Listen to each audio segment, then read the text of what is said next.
A gente começa essa edição com uma notícia que tem virado rotina. Quem mora ali perto da Avenida Rio Verde, em Aparecida, foi surpreendido hoje de madrugada com bandidos explodindo uma agência bancária. Um caixa eletrônico ficou destruído e a quadrilha conseguiu levar o cofre do equipamento. As marcas da destruição chamaram a atenção de curiosos que passavam pela Avenida Rio Verde, em Aparecida de Goiânia. Já a dona Sirlene foi até o banco porque tinha a intenção de usar um caixa eletrônico. A senhora veio para tirar dinheiro para andar de ônibus? Para andar de ônibus que roubou meu carro, quinta-feira. A explosão da agência do Banco do Brasil aconteceu por volta das 3 horas da manhã. O local estava isolado e apenas funcionários da agência e policiais podiam entrar. Os explosivos usados pelos criminosos causaram estragos no teto, nos caixas e na fachada da agência. Andréia mora a 50 metros do banco e conta que se assustou com o barulho da explosão. Eu escutei um barulho muito forte, um estrondo muito forte. Achei que era carro querendo entrar nas lojas embaixo do prédio. Seu João tem uma loja que fica ao lado da agência bancária. Ela já foi invadida por bandidos 2 vezes. O perigo maior, segundo ele, é durante a noite. A adrenalina é grande, de noite eu não durmo, preocupado. Qualquer coisa que o telefone toca, a gente já fica preocupado que aconteceu algo aqui. A explosão vai ser investigada pelo Grupo Antirroubo a Banco da Delegacia de Investigações Criminais da Polícia Civil. Uma senhora aqui de Goiânia tem uma doença crônica que afeta o sistema imunológico. Ela está internada há 2 semanas na Santa Casa de Misericórdia e precisa de bolsas de plaqueta. A família já tem os doadores, mas o problema é que a máquina que separa as plaquetas do sangue não está funcionando. Desespero e impotência. Estes são os sentimentos da jornalista Ana Paula, que precisa com urgência de bolsas de plaqueta para a mãe, a dona Maronita, que está internada na Santa Casa com um quadro grave de lúpus. Qualquer momento pode dar uma hemorragia. O corpo dela já está mostrando algumas reações que dá indícios de que ela pode ter uma hemorragia. Está ficando preto, o braço dela roxo, porque o sangue não coagula, né? E ficam as manchas pretas. O médico falou comigo e disse: você pode correr atrás de plaquetas porque nós não temos. E o que precisa ser feito é isso, corticoide e plaquetas. A dificuldade é por conta desta máquina aqui, que é responsável por separar somente as plaquetas do restante do sangue dos doadores. Acontece que por conta de entraves burocráticos na licitação de insumos, ela está assim, parada há cerca de 6 meses. Nós temos agora uma situação diferenciada, porque nós estamos fazendo a aquisição dos insumos com o contrato de equipamentos em comodato. Dessa forma, nós vencemos praticamente o obstáculo de você fazer a aquisição de insumos para determinadas máquinas, porque não atende o nosso processo licitatório. Para não deixar zerar por completo os estoques de plaquetas no Hemocentro, a instituição optou por outra metodologia de coleta, que precisa de muito mais doadores para conseguir uma única bolsa. No sistema comum, você precisa de 10 doadores para fazer uma bolsa, e no Plasma Fed você precisa de apenas 10 doadores, você faz 10 bolsas. Segundo o diretor técnico do Hemocentro, o problema deve ser solucionado em torno de 30 dias, com a mudança do processo de licitação. E em relação ao dilema de dona Maronita, nossa equipe de reportagem obteve do Hemocentro uma resposta imediata. A nossa equipe de transfusão já entrou em contato com o chefe do Banco de Sangue da Santa Casa. Eles estão precisando de 8 bolsas, me parece que O positivo. Nós temos no estoque. A Santa Casa já vai vir buscar e nós vamos atender a situação da senhora Maronita e esperamos que ela tenha sucesso e saia dessa dificuldade. Nós também. No próximo bloco, mais de 14 mil pessoas já fizeram a inscrição para ter direito ao cartão Metrobus. E ainda, homem é preso em Aparecida com 1,5 toneladas de maconha. Agora, 12:09, a gente já volta.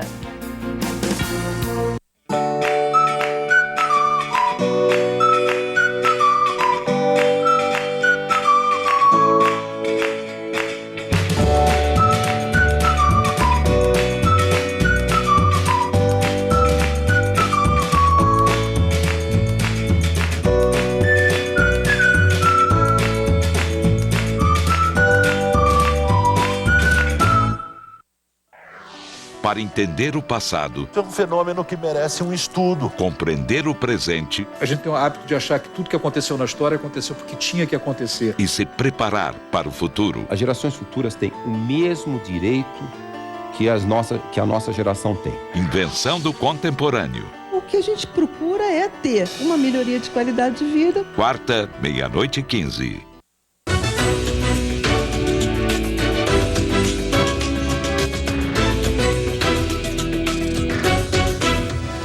Agora você pode assistir ao programa Roda Viva ao vivo no seu celular. Boa noite. E participar de enquetes, acessar as melhores entrevistas, interagir com as redes sociais onde e quando você quiser. Baixe o aplicativo, é grátis. É mais informação na palma da sua mão. Cuidado! O mosquito da dengue tem várias faces. Por isso, devemos impedir que ele procrie. Encha de areia os pratinhos dos vasos das suas plantas.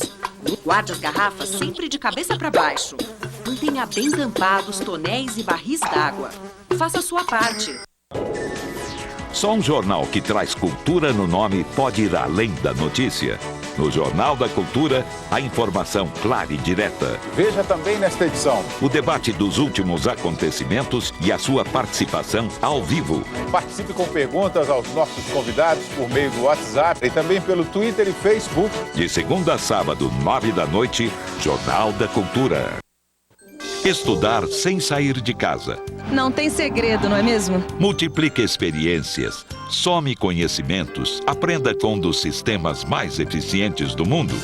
Não vacile, estude. De segunda a sexta, 6h, matéria nova. E todos os dias às 5, tem reapresentação com a matéria do dia anterior. Fique de olho, que é uma boa oportunidade de carreira. Agora é a hora de se debruçar sobre os livros para não esquecer nada do que você aprendeu. O seu futuro com telecurso fica muito melhor. Vale a pena exigir e lutar por isso. Parceria da Fundação Padre Anchieta e Fundação Roberto Marinho.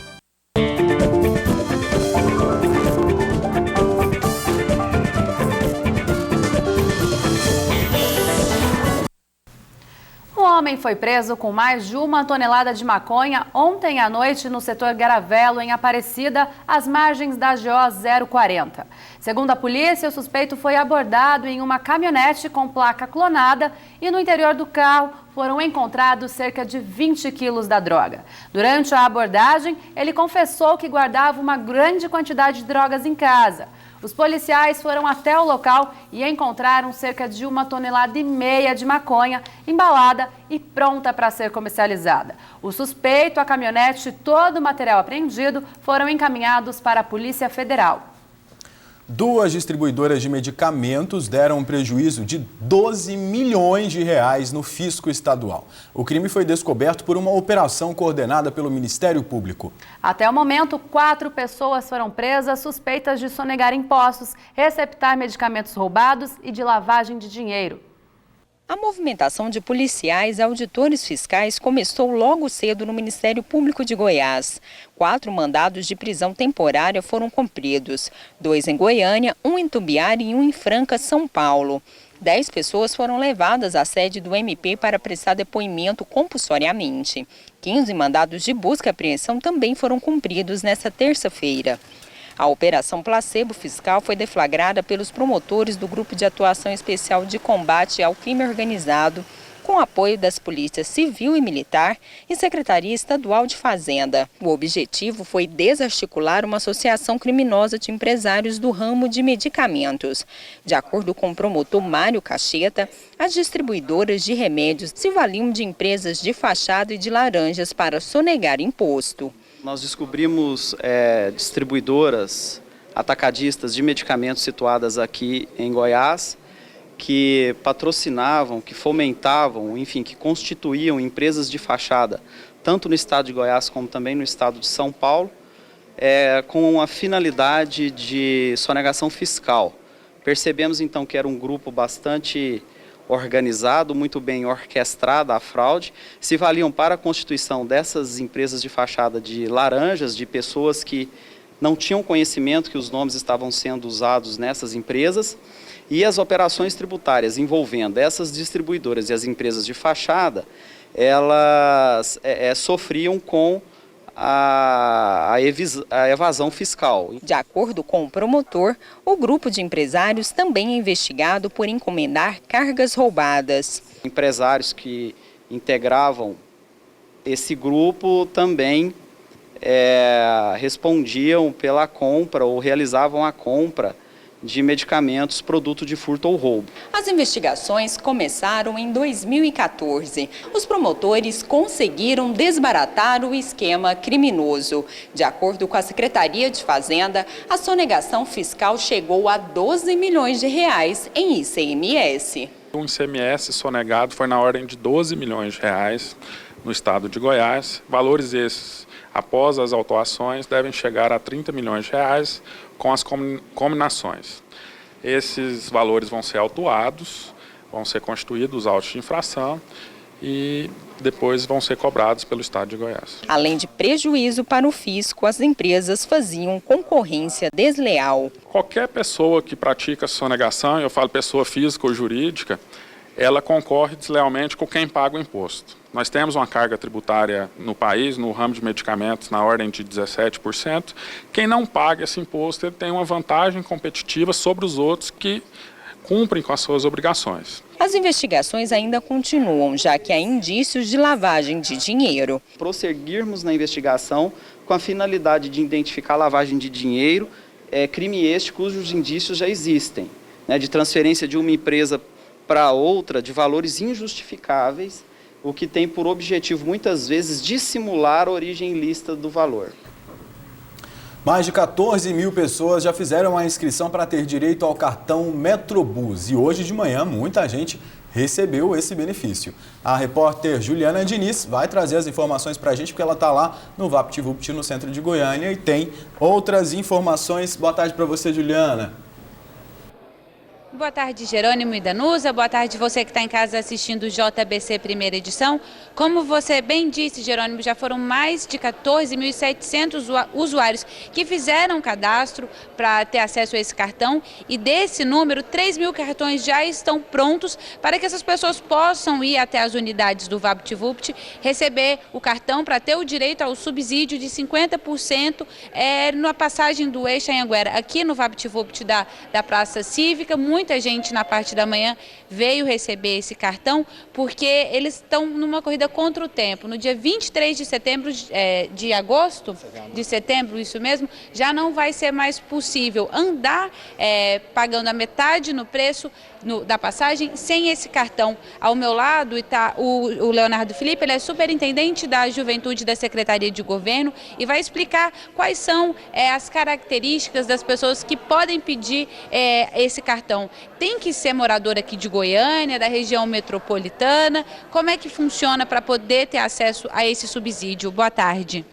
Boa tarde. O cartão Metrobus, ele é uma regulamentação de um subsídio que foi implantado pelo governador Marconi desde 2004. Hoje nós estamos estruturando para que possam continuar utilizando todas aquelas pessoas que já não tenham algum tipo de duplicidade de benefício. Por exemplo, não vão ter direito ao cartão aqueles que já andam no transporte coletivo de graça, como os portadores de necessidades especiais, idosos, crianças ou aqueles que pagam metade, como os estudantes no passe escolar, e também os usuários que já possuem o custeio da sua passagem através do Vale Transporte, que é pago pelo empregador. Essas pessoas, elas precisam fazer um novo cartão. Quem, por exemplo, como você disse, quem tem outros benefícios não vão poder andar com esse 50% a menos, e as outras pessoas vão ter que fazer um cartão à parte, carregar esse cartão à parte para poder andar só no Eixo Anhanguera. Exatamente, porque o subsídio ele é apenas para o Eixo Anhanguera. Então, nós temos os usuários eventuais e os usuários permanentes. Tanto os eventuais quanto os permanentes devem fazer o cartão Metrobus para que eles possam continuar, a partir do dia 23, fazendo a utilização do Eixo Anhanguera, pagando metade da passagem. Como é que é feito esse cadastro? O cadastro ele precisa ser feito contando a documentação pessoal, documento de identidade com foto e um comprovante do CPF, que pode estar incluso no próprio documento de identidade. Ele tem que ter um comprovante de endereço, ele não precisa morar em Goiânia nem em um município da região metropolitana, mas ele tem que apresentar o comprovante de endereço e também tem que comparecer portando 2 fotos coloridas, 2 fotos 3x4. Ele pode fazer o cadastro em qualquer unidade do VaptVupt aqui da região metropolitana, ele pode fazer o cadastro também nos sites, tanto da Secretaria de Governo quanto no site da Superintendência da Juventude, no portal da Juventude do Governo do Estado, e também em qualquer aplicativo, pode ser iOS, iPhone, né, Android ou Windows Phone também. Onde que esse cartão é carregado para as pessoas poderem encontrar com facilidade e poderem acessar ao eixo?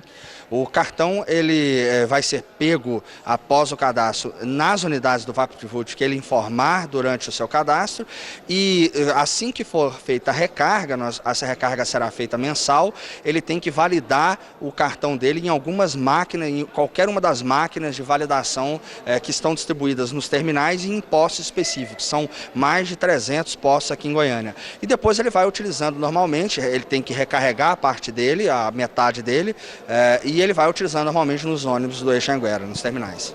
Eu queria agradecer a participação do secretário, o superintendente da Juventude, Leonardo Felipe, que explicou para a gente quais são as regras desse novo cartão da Metrobus, que demora em média 15 dias para ficar pronto. Então as pessoas têm que correr agora para fazer esse cadastro, para não pagarem depois do dia 23 o valor cheio na passagem do Eixo Anhanguera. Eu volto com vocês, Jerônimo e Danusa.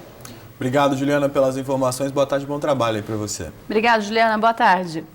No próximo bloco, suspeito confessa o assassinato do prefeito de Matrinchã durante a reconstituição do crime. E ainda o ataque ao Fórum de Goiatuba. A gente vai trazer todos os detalhes depois do intervalo. Agora é 12h22, a gente está de volta já já.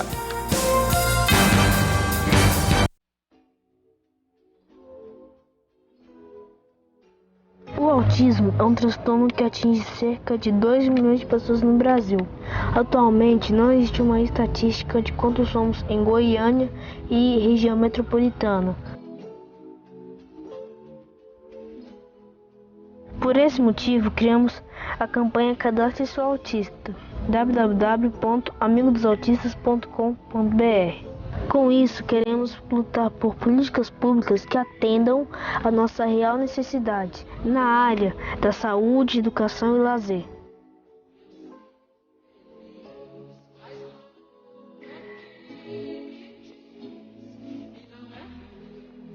Queridos pais, nós precisamos muito do cadastro. www.amigodosautistas.com.br.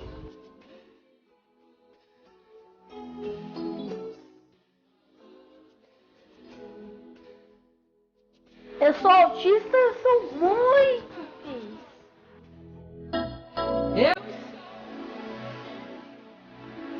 Nunca desista da vida, nunca desista de nós.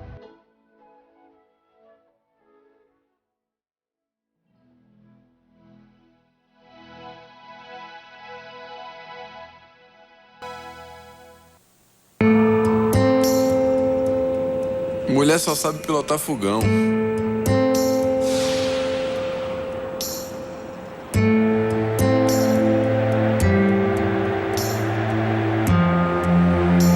Desde quando a torcida respeita? Mulher na obra nunca dá certo, né?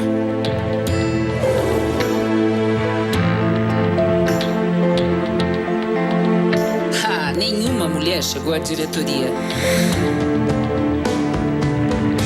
Está na hora de derrubarmos mais um rótulo: a desigualdade na política.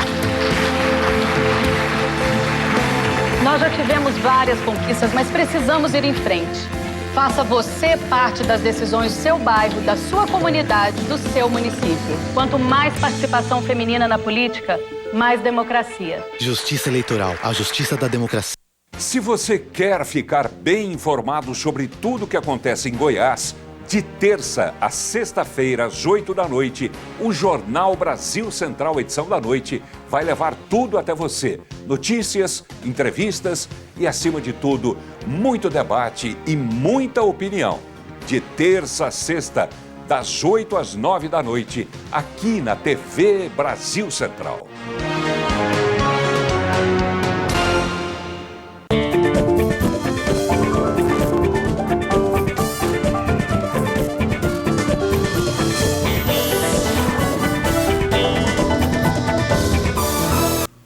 A gente está de volta para falar de um atentado à justiça goiana.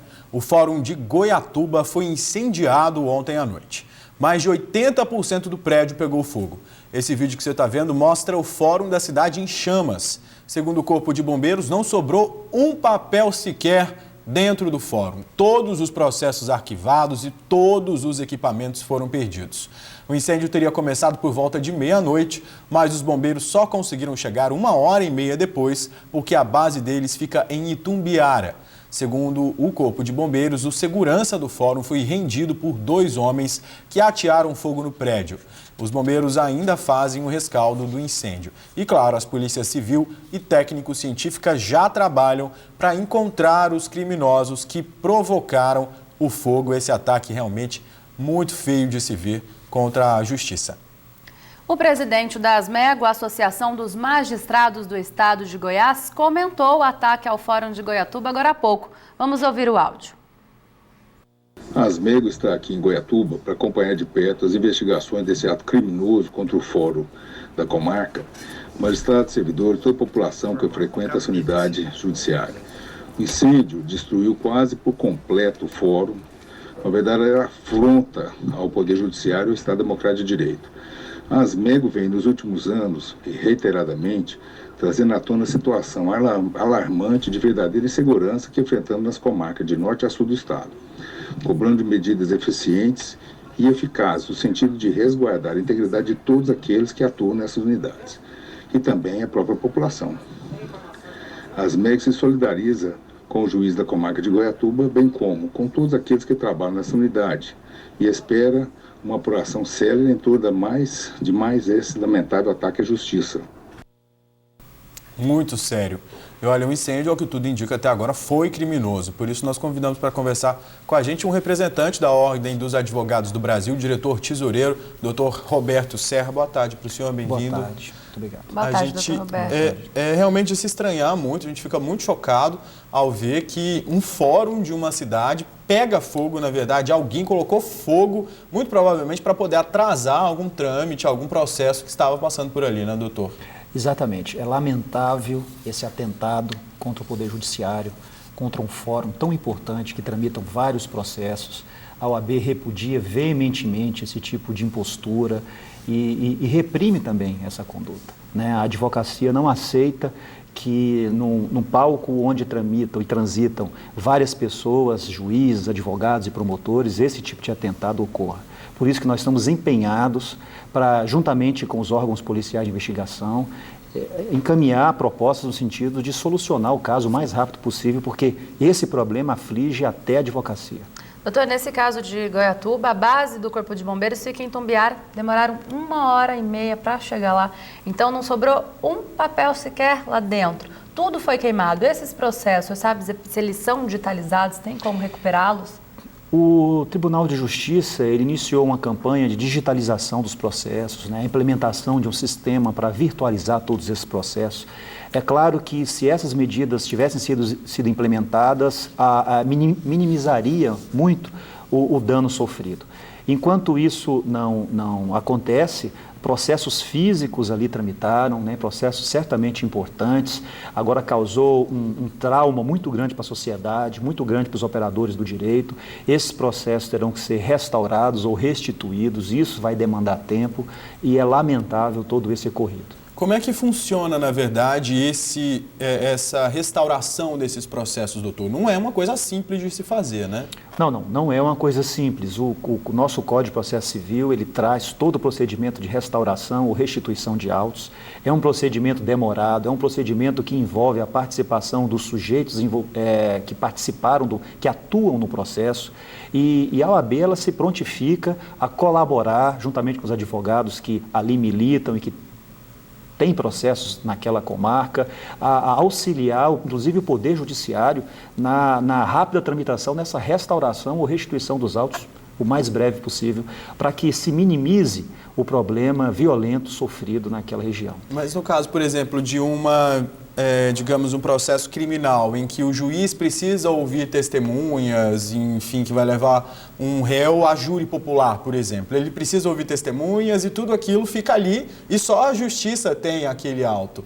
E aí, como é que acontece? Se perde, essa parte se perde, por exemplo. Literalmente se perde. Infelizmente, certamente esses atos terão que ser refeitos, redesignados, pessoas eventualmente presas vão ser prejudicadas, porque elas estão presas sem um processo, e o processo é que dá razão de análise de um eventual abuso na prisão. Então, todos, absolutamente todos, o jurisdicionado, aquele que precisa da justiça, os advogados, os promotores, os juízes, o cidadão comum, de certa forma, foram gravemente prejudicados com esse atentado repudiável. Doutor Roberto, e isso demonstra que há uma fragilidade na segurança desses fóruns? Há uns meses atrás a gente também viu o caso de uma juíza em São Paulo, onde um homem entrou no fórum, atacou a juíza, e aqui nesse caso desse incêndio, existe uma fragilidade na segurança desses locais? Infelizmente, sou obrigado a concordar com essa sua afirmação. De fato, é uma luta constante pela OAB. A OAB, ela reiteradamente vem solicitando, suplicando até aos órgãos competentes que invistam na segurança dos fóruns. A segurança dos fóruns é importante não só para o juiz, para o promotor, para o serventuário, mas também para o advogado que ali transita. Mas o que nós percebemos hoje no nosso ambiente jurídico, no estado de Goiás, é que a segurança deixa muito a desejar nesses ambientes muito tensos. O fórum, infelizmente, é um ambiente tenso, onde pessoas ali vão solucionar tensões e conflitos. Necessário se fazia um investimento maciço de segurança naquele local. Por incrível que possa parecer, fóruns estão descobertos de segurança mínima, o que coloca em risco não só os operadores de direito, mas sobretudo aquela pessoa comum que frequenta ali, eventualmente, aquele ambiente. E a gente sabe que no interior, onde existe menos polícia, as ameaças a juízes, promotores e advogados acontecem com frequência, né, doutor? Principalmente porque esses juízes geralmente trabalham no interior, mas não moram lá. Ou se vivem lá, todo mundo sabe que interior, você que mora no interior sabe, todo mundo sabe onde é a casa de todo mundo. Então, é realmente um perigo eminente, né, para essas autoridades. Só complementando a pergunta do Jerônimo, o Conselho Nacional de Justiça divulgou recentemente um dado em que 9 magistrados são ameaçados aqui em Goiás, de 9 para 10, porque tinha mais um para entrar na lista, né? Então, realmente, é um problema que existe. A OAB está engrossando essa fileira da luta, da defesa, da segurança daqueles que atuam no Poder Judiciário. Embora sejamos um grupo formado de advogados, uma instituição de advogados, nós defendemos que aos fóruns devem ser concedida toda a segurança às pessoas que ali transitam, magistrados, membros do Ministério Público e advogado.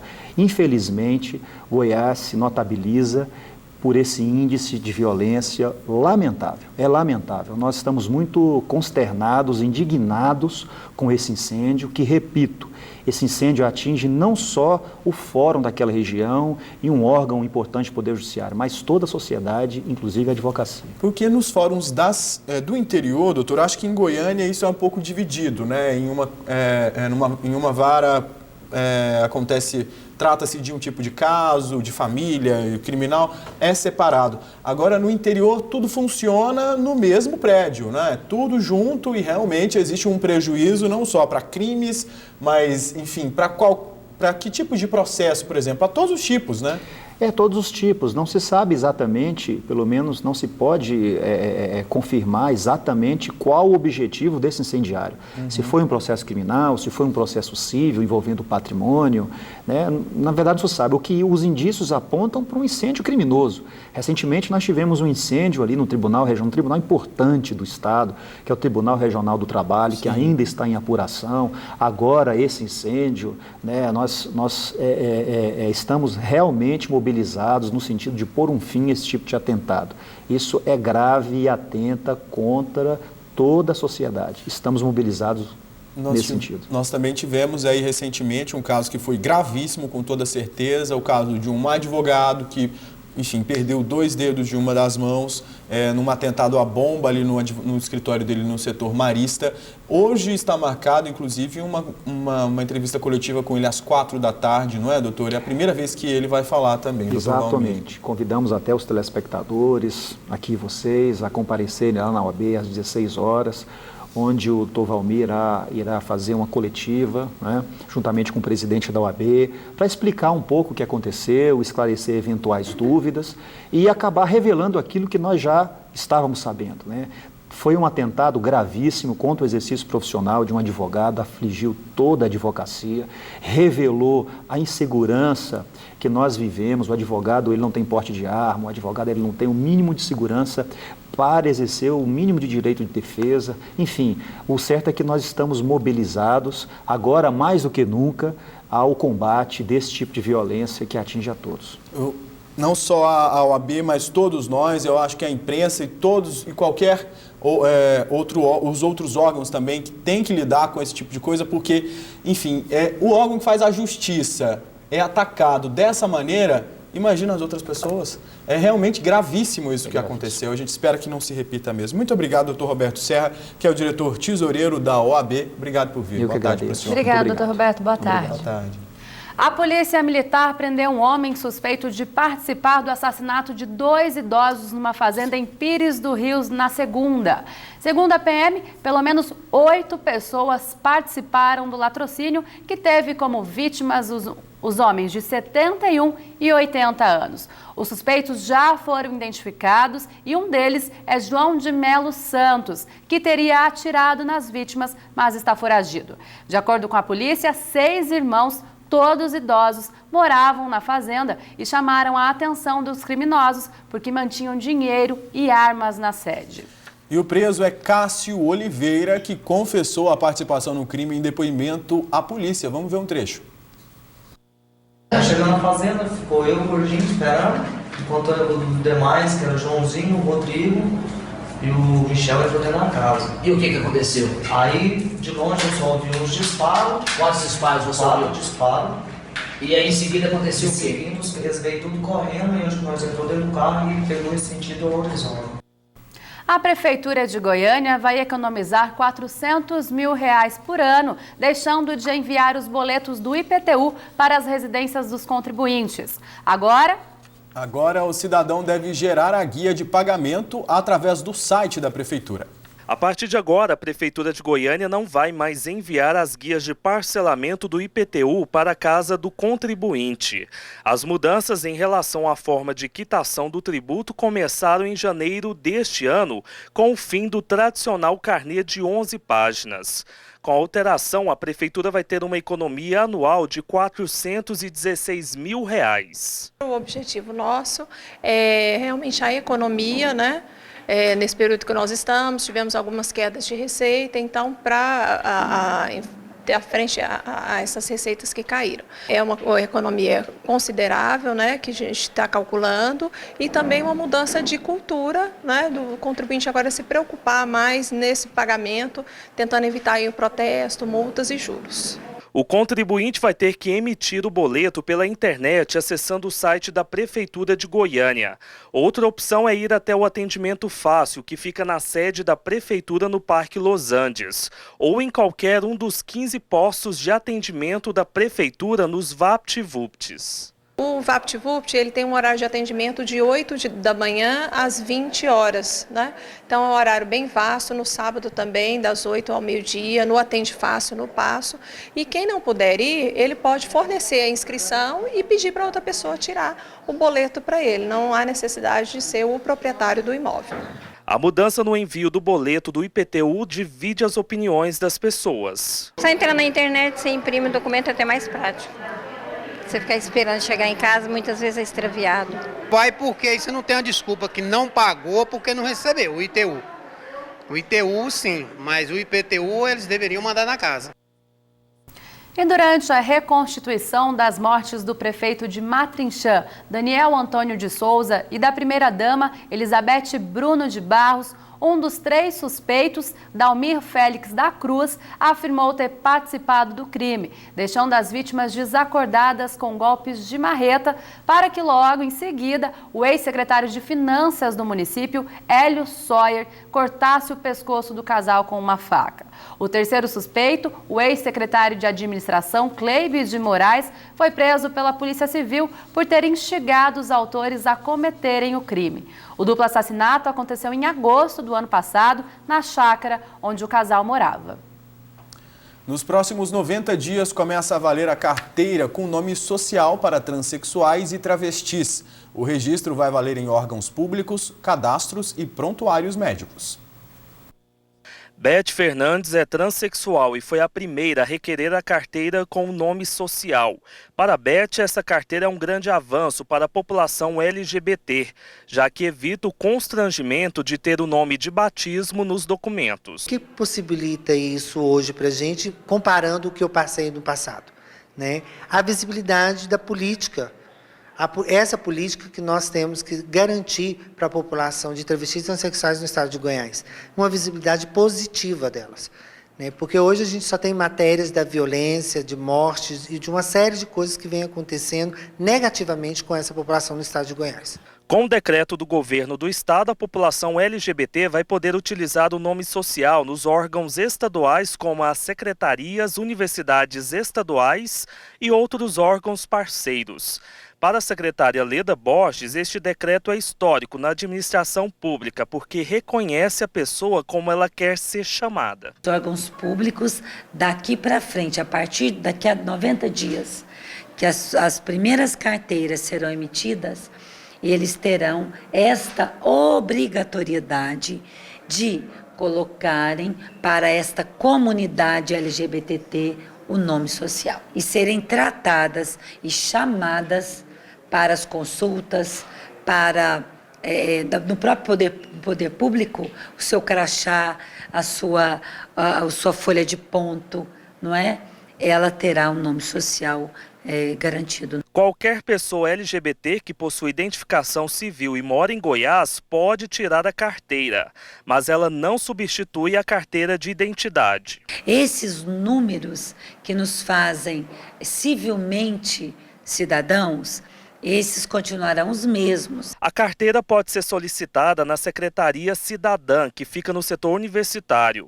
Quem mora no interior tem que procurar a Superintendência de Direitos Humanos da Secretaria Cidadã por meio da Gerência da Diversidade Sexual, no e-mail gerencialgbt@hotmail.com.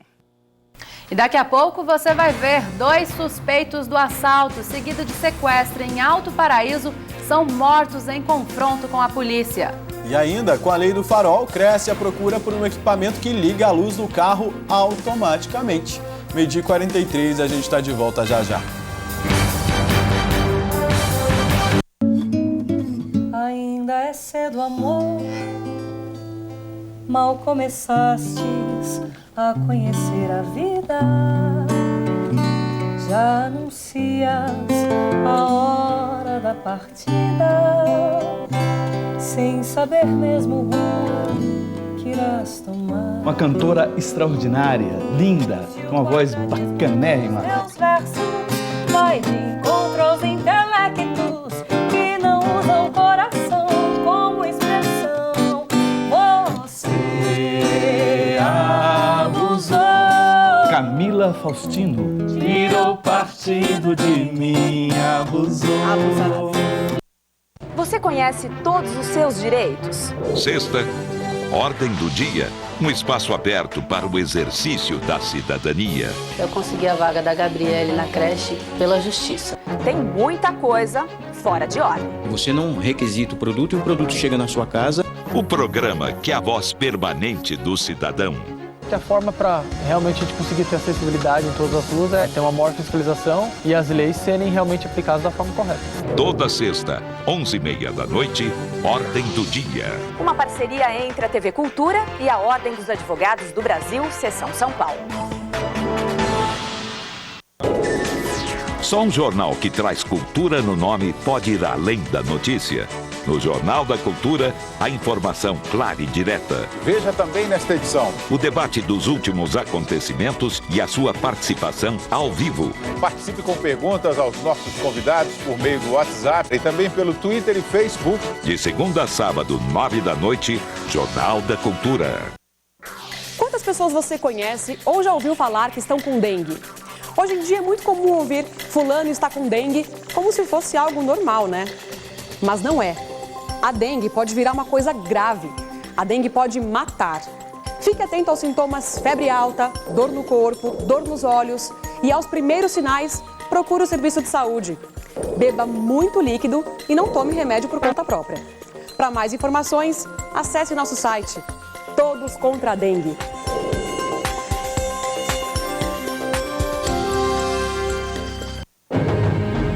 A natureza em toda a sua força criadora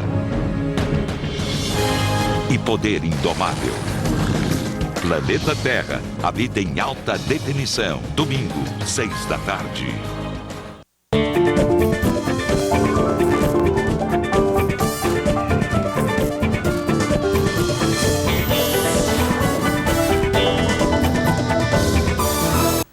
Estamos de volta para falar de política, porque finalmente estão definidos todos os candidatos à Prefeitura de Goiânia, incluindo os vice-prefeitos. 7 chapas vão concorrer a essas eleições. A delegada Adriana Corsi, do PT, única mulher na disputa, mudou o nome do vice. O partido tinha escolhido o médico Jerônimo Carlos, do PROS, mas ele foi substituído pelo vereador e pastor Davidson Costa, do PTdoB. O candidato Francisco Júnior, do PSD, terá como vice Coronel Pacheco, do PTB. Na chapa do delegado Valdir Soares, do PR, foi confirmado o nome de Rose Cruvinel, do PMN, como candidata a vice-prefeita. A Alexandre Magalhães, do PSDC, desistiu da candidatura e declarou apoio a Vanderlan Cardoso, que tem como vice Tiago Albernaz, do PSDB. Jaires Rezende, do PMDB, tinha anunciado Major Araújo, do PRP, como vice. Agora vamos falar do tempo. O dia continua quente e seco em Goiás. Vamos ver os detalhes no mapa.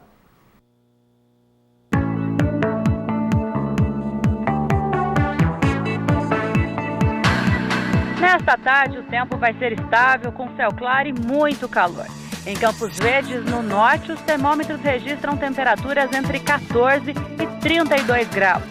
Na região sul, em Aulândia, a máxima fica em 33. Máxima de 31 em Aporé, no sudoeste goiano. Na cidade de Goiás, localizada no centro-oeste, as temperaturas variam entre 14 e 34 graus. Em Planaltina, no leste, a máxima fica em 31. A tarde vai ser ensolarada na capital. A máxima fica em 32 graus e a umidade relativa do ar varia de 79% a 28%. 2 dos suspeitos de assaltar um banco e fazer uma adolescente de 15 anos refém durante um sequestro em Alto Paraíso foram mortos numa troca de tiros com a polícia militar. Eles foram localizados num matagal de Flores de Goiás, no leste do estado, e, segundo os policiais, atiraram várias vezes contra os militares. Ao todo, 6 homens dessa quadrilha foram identificados e 4 deles morreram em confronto com a polícia. A jovem de 15 anos foi feita refém durante a ação, mas foi resgatada no domingo pela polícia. Armas de fogo e os carros utilizados na fuga também foram apreendidos. Correndo das multas, muitos motoristas estão colocando nos veículos um componente eletrônico que liga automaticamente os faróis quando o carro é ligado. Segundo um proprietário de autoelétrica, a procura pela peça dobrou nos últimos dias. Na BR-153, alguns motoristas ainda trafegam com o farol desligado. Motivo? Dificuldade de adaptação ao novo hábito. Estou tendo dificuldade, porque às vezes você para em um local para abastecer, para lanchar, aí você desliga. Daí quando você sai, você não lembra. Ou você está fora da BR, de repente entra, como assim, o 153 aqui, daí tu esquece, quando vê já passou, já está desligado. Então, para mim é muito difícil isso. Para os desatentos, uma solução: este pequeno equipamento, que pode evitar um prejuízo de R$ 85,13, além dos 4 pontos na Carteira Nacional de Habilitação. O sistema que faz o farol acender automaticamente custa R$ 120, já com a mão de obra inclusa. Nesta autoelétrica, a procura aumentou em 50%. Esse relé funciona para esses carros mais antigos que não tem o sistema já pós-chave. E é um relé já apropriado para essa área, porque ele funciona mesmo e com garantia. Não é uma peça que é ligada de qualquer maneira, então trabalha bem. A lei federal que obriga o uso do farol baixo nas rodovias completou um mês em vigor. E a partir de novembro, o valor da multa para quem for flagrado trafegando com o farol desligado será reajustado para R$ 130,16. Em 1998, foi emitida a Resolução 18/98, que recomendava o uso dos faróis em luz baixa para aumentar a segurança. E é com base nessa resolução que este motorista está atento com o uso do farol baixo nas rodovias. Já tem costume de usar o tempo todo já, né? Então para mim não tem dificuldade nenhuma, não. E foi preso o homem suspeito de ter matado 2 bebês gêmeos em São Miguel do Araguaia, no norte do estado. Antônio Ribeiro Matos, de 26 anos, foi encontrado pela polícia na zona rural da cidade depois de 2 dias de buscas pela região. Ele é suspeito de espancar os bebês até a morte e agredir a mãe das crianças por estar inconformado com o término do relacionamento com a mulher. As crianças tinham apenas 11 meses de idade e chegaram a ser socorridas, mas não resistiram. A mãe foi encaminhada ao Hospital Municipal de São Miguel do Araguaia e tem quadro estável. Essa situação é extremamente absurda, ainda bem que está preso.